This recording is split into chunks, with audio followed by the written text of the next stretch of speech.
নমস্কার, আদাব, সালাম। আমি নকিবুল সালাম, আপনাদের যে বাংলার আওয়াজ। তৃণমূলের প্রতিষ্ঠা দিবস উপলক্ষে এখানে উপস্থিত আছে সাংগঠনিক জেলা সভাপতি এবং ব্লকের যুব সভাপতি হাবিবুর রহমান স্যারও রয়েছেন। আজকের দিনে কি বলবেন?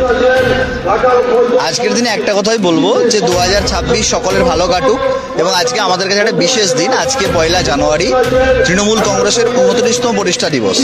আজকের দিন থেকে আমাদের শপথ হোক যে বাংলায় 2026 যে নির্বাচন, সেখানে আবার মমতা বন্দ্যোপাধ্যায়ের নেতৃত্বে, অভিষেক বন্দ্যোপাধ্যায়ের নেতৃত্বে তৃণমূল কংগ্রেসের সরকার গঠন হোক।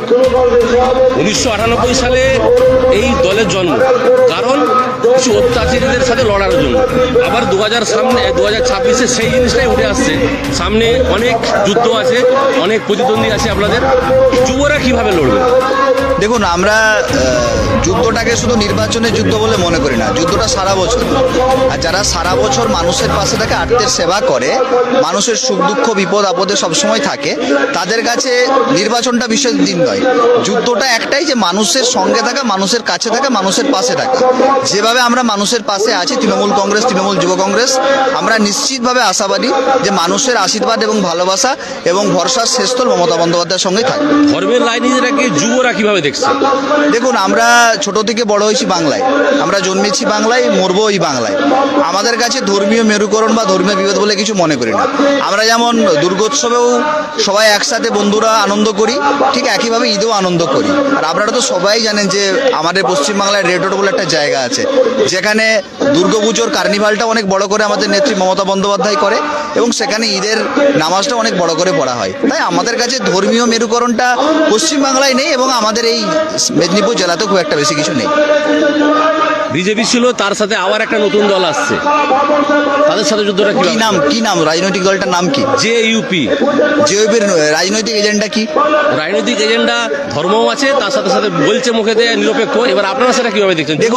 দেখুন, রাজনীতিতে ধর্ম বলে কোনো জায়গা নেই। ধর্ম মানুষের মৌলিক অধিকার। মানুষ কোন ধর্মাবলম্বী হবে, মানুষ কোন ধর্ম নিয়ে থাকবে, সেটা মানুষের নৈতিক এবং মৌলিক অধিকার। সেটা মানুষের ব্যক্তিগত বিষয়। কিন্তু রাজনীতির বিষয় যদি বলেন, তাহলে বলবো রাস্তাঘাটের উন্নয়ন, স্কুলের উন্নয়ন, স্বাস্থ্যের উন্নয়ন, এলাকার উন্নয়ন, সার্বিকভাবে মানুষকে নাগরিক পরিষেবা দেওয়া। তাই রাজনীতি ধর্ম এক জিনিস নয়। রাজনীতি রাজনীতির জায়গায় থাকবে, ধর্ম ধর্মের জায়গায় থাকবে। ঘাটালের সংগঠনটা কিভাবে আপনি দেখছেন? যেহেতু ঘাটালের যুব ব্লক সভাপতি আপনি, আপনার কাছে বার্তা কি আছে উপর থেকে? দেখুন, আপনারা শুনলেন আমাদের দাদা, আমাদের যিনি হচ্ছে ঘাটাল সাংগঠনিক জেলা যুব কংগ্রেস, যুব তৃণমূল কংগ্রেসের যিনি অভিভাবক সৌরভ দা সামনে আছে। দাদার সামনে আমার বক্তব্য রাখার সাহস কিছু নেই, ঠিক আছে। তবে বলতে গেলে দাদা যেই মতোই আমাদেরকে নির্দেশ দেয় সেই মতোই আমরা চলি। আপনারা দেখতে পাচ্ছেন যে আজকে হচ্ছে রক্তদান শিবির। প্রতি বছর দলের জন্মলগ্ন থেকে ঘাটাল ব্লক তৃণমূল যুব কংগ্রেসের কি বলবো, নির্দেশে বলুন আর আয়োজনে বলুন, আমাদের রক্তদান শিবির আয়োজন হয়েই থাকে। প্রত্যেক বছর হয়, এবছরও হচ্ছে, দলের জন্মলগ্ন থেকে হচ্ছে এবং আগামী দিনেও হবে। তো সেই জায়গায় যেমন দল নির্দেশ দেবে তেমন কাজ করবো। আমরা মাঠে ময়দানে সব জায়গাতেই আছি, মিটিং মিছিল সব কিছুই করছি দলের জন্য, দলান্ত প্রাণ। 2026-এর কি প্রস্তুতি পর্ব আজ থেকে শুরু করলেন? হুঙ্কার দিচ্ছিলেন, আমরা শুনলাম অনেক। দেখুন, আমরা একটা জিনিস বলতে চাই, যেহেতু ঘাটাল সাংগঠনিক জেলার ঘাটাল শহর এবং ঘাটাল ব্লক একটা আমাদের হেডকোয়ার্টার, এবং বিভিন্ন রাজনৈতিক দল বলে যে 21-এ নির্বাচনে আমরা ঘাটাল বিধানসভাতে পরাস্ত হয়েছি। তো আজকে আমরা 1 জানুয়ারি 29তম প্রতিষ্ঠা দিবসে তৃণমূল যুব কংগ্রেসের রক্তদান শিবিরে শপথ নিলাম এবং আমাদের নেতৃত্বদের আশীর্বাদ নিলাম যে 2026-এর বিধানসভা নির্বাচনে আমরা ঘাটাল বিধানসভা কপাট মুক্ত করব। কপাট মানে শীতল কপাট নামের একজন ব্যক্তি, বিজেপির বিধায়ক, যিনি বিধায়ক হয়েছেন কিন্তু 5 বছর মানুষের যে নাগরিক পরিষেবা, মানুষের পাশে থাকা, আর্তের সেবা করা, মানব সেবা করা, সেই সেবায় উনি ব্রতী হন। এবং ভারতীয় জনতা পার্টির জানি না এরকম কোনো সংস্কৃতি বা কালচার আছে কিনা জনপ্রতিনিধিরা মানুষের পাশে না থাকা। তাই ঘাটালবাসীর জন্য, ঘাটালবাসীর পাশে থাকবার জন্য মমতা বন্দ্যোপাধ্যায়, অভিষেক বন্দ্যোপাধ্যায়ের নেতৃত্বে 2026-এ ঘাটাল বিধানসভাকে বিজেপি মুক্ত করব, কপাট মুক্ত করব এবং মমতা বন্দ্যোপাধ্যায়, অভিষেক বন্দ্যোপাধ্যায়ের হাতে উপহার দেব। কপাট মুক্ত কথা বলছেন, অথচ সেই কপাট পুলিশ প্রশাসনকে হুমকি দিচ্ছে, মেরে ঠ্যাং ভেঙে দেবে, অথচ প্রশাসন আপনাদের কন্ট্রোলে, শাসক দলের কন্ট্রোলে, এখন পর্যন্ত তার উপর অ্যাকশন নেওয়া হয়নি কেন? দেখুন, আমরা এটা নিতান্ত অ্যাডমিনিস্ট্রেশনের ব্যাপার। আমরা তো রাজনৈতিক দলের প্রতিনিধি, রাজনৈতিক বক্তব্য আমরা দেব। পুলিশ প্রশাসন আইন তার নির্দিষ্ট নিয়মে চলবে, তারা তাদের বিষয়ে বলবে। কিন্তু আমি একটা জিনিস বলবো যে কোনো জনপ্রতিনিধি তাদের কথাবার্তা, তাদের চলাফেরা, তাদের আচার আচরণ এমন কিছু না হয় যেটা সাধারণ মানুষ প্রভাবিত হয়।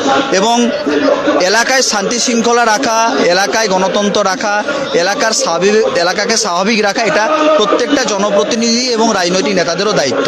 কারণ রাজনৈতিক প্ল্যাটফর্মে হবে, কিন্তু দিনের শেষে এলাকাকে এগিয়ে নিয়ে যাওয়ার দায়িত্ব প্রত্যেকের। এই যুবর পক্ষ থেকে কি বার্তা দিতে চান আপনার যে ঘাটাল ব্লকে যত যুব ছেলেরা রয়েছে তাদের জন্য?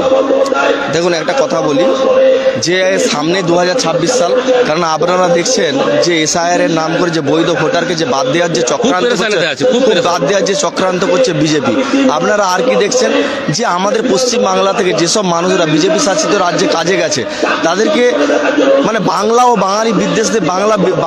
বাঙালি বিদ্বেষীদের উপর বাংলা বিদ্বেষী বলে তাদেরকে যেভাবে আক্রমণ করছে, তাদেরকে যেভাবে দিন দিন মারছে। আপনারা কিছুদিন আগেও দেখলেন কলকাতার বুকে চিকেন প্যাটিস বিক্রেতাকে একজনকে ধরে মারলো। তো সেই জায়গায় যদি পশ্চিমবাংলায় যদি কোনোভাবে ভুল করেও যদি বিজেপি যদি ক্ষমতায় আসে, তাহলে বাংলার যে কৃষ্টি, বাংলার যে সংস্কৃতি, বাংলার যে ঐতিহ্য, সেটা কিন্তু নষ্ট হবে। তার জন্যই কিন্তু আজকে তৃণমূল যুব কংগ্রেসের যে রক্তদান শিবির, এই রক্তদান শিবির থেকে কিন্তু আমরা শপথ নিতে চাই যে 2026-এ পুনরায় আবার আমাদের নেত্রী, আজকের যিনি মুখ্যমন্ত্রী, তাকে আবার বাংলায় পুনরায় মুখ্যমন্ত্রী হিসাবে আমরা দেখতে চাই। সেটাই আমাদের যুবদের কাজ, এবং দল যা নির্দেশ দেবে, দাদা যা নির্দেশ দেবে, সেই মতো আমরা চলব। প্র্যাকটিসের কথা বলতে মনে পড়ে গেল, অভিষেক ব্যানার্জি একদম 5 নম্বর শ্লোক থেকে শ্লোক দিয়ে বলে দিচ্ছে যে ওই যেখানে হচ্ছিল গীতাপাঠ সেখানে এইভাবে মারা কার উপরে, কুকুর বিড়ালের ভিতরেও তো ভগবান আছে। তো একদম শ্লোক দিয়ে সে বোঝাবার চেষ্টা করেছে। সনাতনী শুভেন্দু অধিকারী, সনাতনী অভিষেক ব্যানার্জি, পার্থক্য কি দেখছেন? পার্থক্য একটাই, যে আমাদের নেতা অভিষেক বন্দ্যোপাধ্যায় ব্যক্তি আক্রমণ করে না। তিনি রাজনৈতিকভাবে এতটাই ম্যাচিওর, তিনি সার্বিকভাবে যে বিষয়ের উপর যেখানে রেখাপাত করা উচিত সেই বিষয়ের উপর রেখাপাত করেন। আর আপনারা দেখেছেন বাংলার বিরোধী দলনেতা শুভেন্দু অধিকারীকে বক্তব্য রাখতে গিয়ে 50 বার ভাইপো করে। তো আমাদের নেতা অভিষেক বন্দ্যোপাধ্যায় জনপ্রিয়তা বেড়েছে, তিনি এখন একটা ফিগার। তিনি শুধুমাত্র বাংলায় নয়, তিনি সর্বভারতীয় ক্ষেত্রে যেভাবে চ্যালেঞ্জ করছেন, গতকাল নির্বাচন কমিশনার জ্ঞানেশ কুমারকেও তিনি যুক্তিতর্ক দিয়ে বুঝিয়েছেন, এবং বাংলার মানুষের কথা, আবেগের কথা, ভরসার কথা তিনি তুলে ধরেছেন। তাই রাজনীতিটা ব্যক্তিগত আক্রমণ না করে, রাজনীতি যদি সার্বিকভাবে মানুষের জন্য করা হয়, গঠনমূলকভাবে করা হয়, তাহলে মনে হয় সার্বিকভাবে মানুষের উন্নতি হবে, দেশের এবং সমাজের উন্নতি হবে। আপনি ঘাটালে খুব কম আছেন, আজকে এসেছেন, সোজাসুজি শীতল কুমারকে কি বলতে চান? শীতলবাবুকে বলবো, যদি আপনার পুলিশ প্রশাসনকে হাত পা ভেঙে দেওয়ার ইচ্ছা থাকে, তাহলে আপনি সবার আগে আপনার নিজের যে সিকিউরিটি আছে সেটাকে প্রত্যাহার করুন। কারণ ভারতবর্ষে প্রত্যেকটি জায়গাতে কেন্দ্রীয় যারা আছে, নেতৃত্ব যারা আছে কেন্দ্রীয়, তাদের জন্য কেন্দ্রীয় বাহিনী তারা তাদের সঙ্গে আছে, রাজ্য সরকারেও তাদের রাজ্য পুলিশ তার নিরাপত্তার দায়িত্বে আছে। তো নিরাপত্তা রক্ষী না রেখে আপনি পুলিশ প্রশাসনের হাত পা ভেঙে দিবেন, আপনি হুমকি দিবেন, চুমকি দিবেন, এটা যদি আপনি আপনার নিরাপত্তা রক্ষীকে প্রত্যাহার করে বলেন, তাহলে আপনাকে আমি সাধুবাদ জানাবো। একদম খোলা প্রত্যাহার করার পর কথা বলুক, তারপরে দেখবেন। আপনারা শুনলেন, আমরা যুব ব্লক সভাপতি এবং সাংগঠনিক জেলা সভাপতির সাথে কথা বলেছি, বিভিন্ন প্রশ্ন করেছি, একদম সোজাসুজিভাবে উত্তর দিচ্ছে, কোনো মানে ঘুরিয়ে ফিরিয়ে উত্তর দেওয়ার চেষ্টা করেনি। আর যুবদের মধ্যে যে একটা জোশ থাকে, সেই জোশটা দেখা যাচ্ছে পরিষ্কার। 2026-এ কিভাবে যুবরা লড়বে সেটা আমরা আগামী দিনেও দেখবো। ভালো থাকুন, সুস্থ থাকুন, বাংলার দেখে থাকুন। আমি নকুল ইসলাম, ধন্যবাদ স্যার।